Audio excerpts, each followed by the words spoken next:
Hey everyone, welcome back to yet another episode of Genai Vlog slash Beginner's Guide for Sonar API client. So previous couple of episodes, we talked about different parts of Sonar API client, right? We talked about the basic invocation, how to trigger the API call. We talked a little bit about the internet search behind the scene without any requirement of building agentic workflow or any customized Python functions.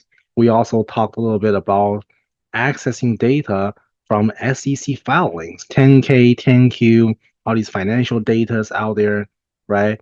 But we also discussed the pros and cons, right? Pros is make everything very convenient, right? In one single API call.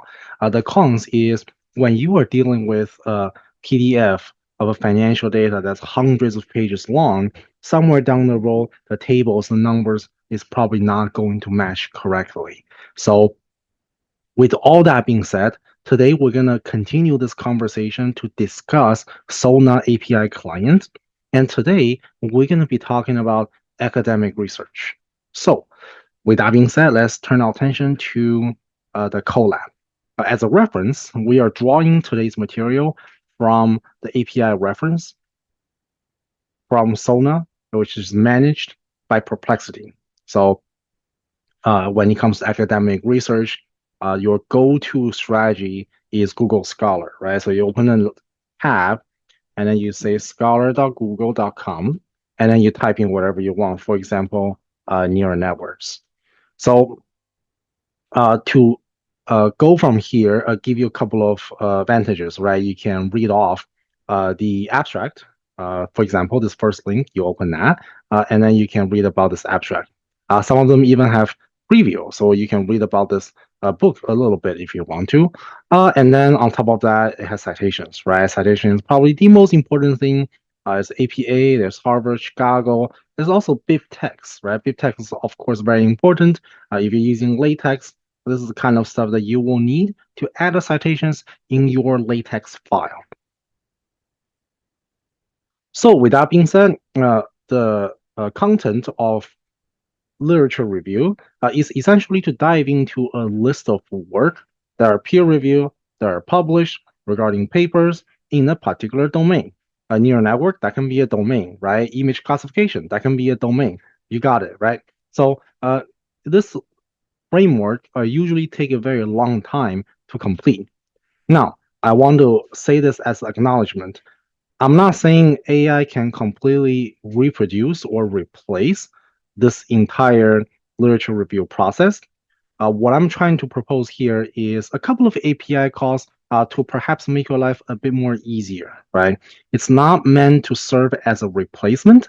It's really just there to serve as a tool if you need it, right? So I just want to say that as an acknowledgement upfront before we dive into the code.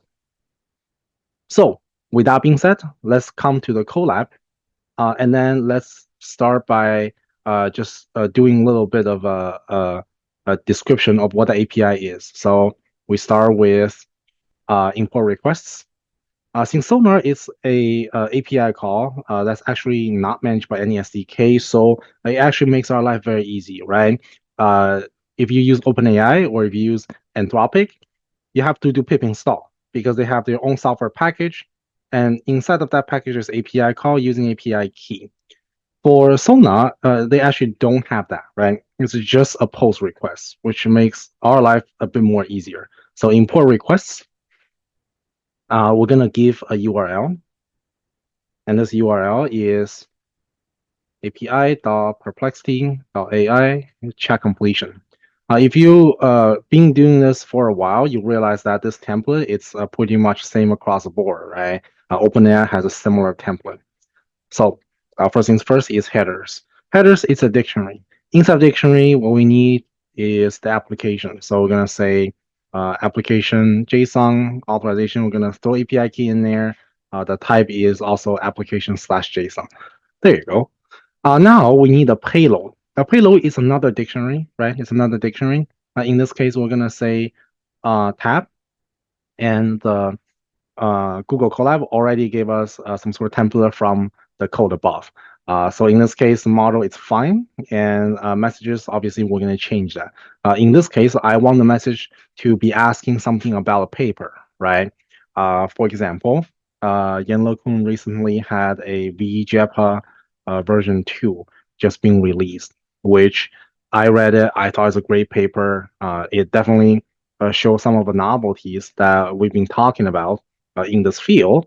It shifts focus from language to vision, which it's his great proposal, which I actually agree, right? Because humans consume most of our information at a day-to-day level by image, right? By what's surrounding us at a three-dimensional environment, right? We humans live in a three-dimensional environment. I can pick up a cup, I can drink coffee, things like that.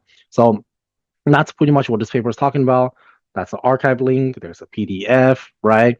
So all these is considered part of the research if this is the domain I want to do, right? If I want to write a paper or do research in this domain, then you probably want to consider reading this paper. And then you go to archive, you find the link, and then you read the paper, right? Hopefully you can reproduce some of the work. If the authors are doing a great job, they will have a blog post, they will have code, things like that. So with all that being said, we can kind of think about this as ground truth, right? If we ask LLM something about this paper, maybe something in this paper is going to be returned as a return object. If we ask VJPA 2 and the LLM from Sona is talking about something completely different, like a rabbit or something, or dog or cat, then obviously that's wrong, right? So can kind of serve this as a ground truth just to show you guys what that looked like. So with that being said, let's come back here. Obviously here we're going to ask something about a research paper. So what is the VJPA 2 paper about by Yan Kun? Okay, great. That's a start, right? That's a message. And then what we need to do is check a couple of parameters. So for example, stream, I'm going to set that as false. Here's interesting. There's a search model. The search mode, actually, let me turn this off. There's a search mode here. The previous episode, we talked about SEC, right? Because we are getting data from Security Exchange Commission. In this episode, we are talking about academic research. So in this case, the search mode will simply be academic. And that's it. That's it. So it's as simple as that.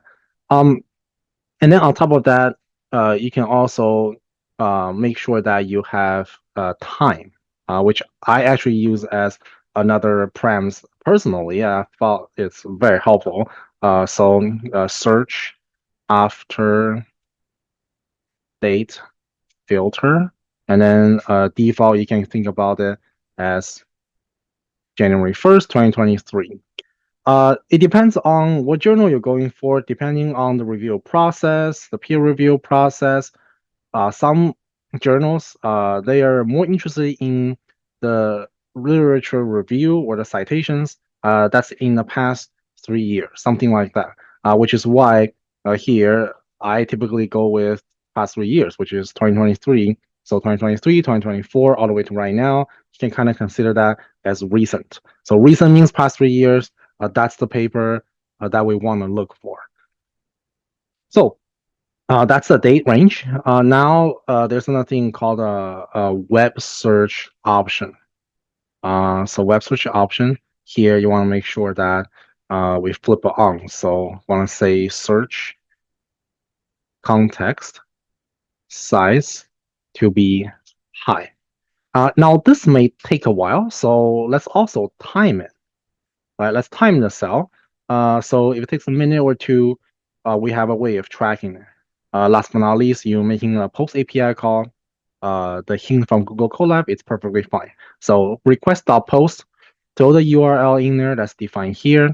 So the headers, that's defined up here. And payload, again, defined up here. I think we're good to go. So I'm going to run this, and let's give a minute to see what's going on. Okay, there we go. So we got some response back. Let's go into the response. So we're gonna say response.json. And then here we can say choices. I believe that's the first key.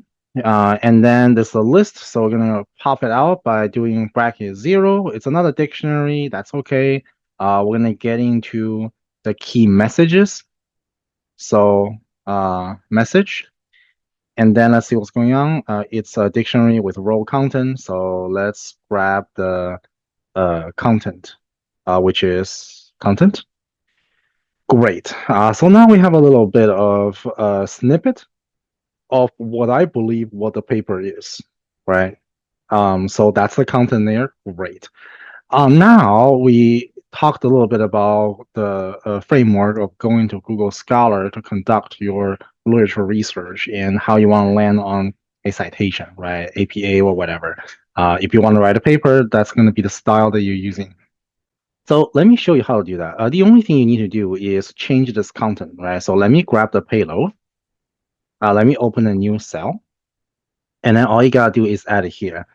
Please also give me the APA style citation for the papers you found. So I believe that's the only thing that you need. And then somewhere in the response, it will return you that APA style citation. So again, let's grab the response. Let's get into the content. Let's see if we are getting that. So I believe somewhere here it got it, but this is not being printed carefully. So let me actually print it out to see if we have a bit better information. Unfortunately, research do not provide information about the paper title Yiqiao by Yang Kun. So that's interesting. It thought that we are looking for a paper name with that title. So that's not quite what I'm looking for. So let me specify this. Um, what is the VJP model about? Search papers by Yan Kun. If any, give me citation using APA style. So let's see if that will work.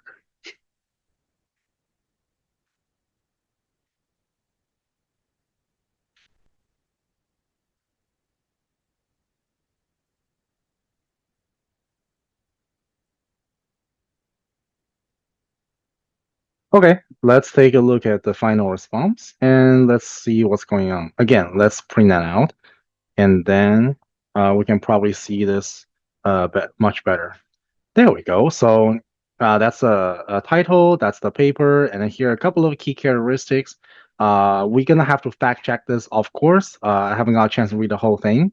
But these brackets are essentially pointing to the citations down here.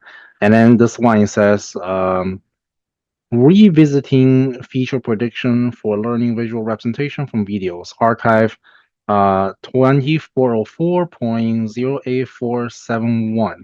Let's fact check this, shall we? So let's open a tab. Let's see if this is an actual paper. So let's get into that. Aha, so Yan Lekun is indeed an author. That's the title. And then that's the abstract. It is talking about VJEPA, which is great. And then let's get in there.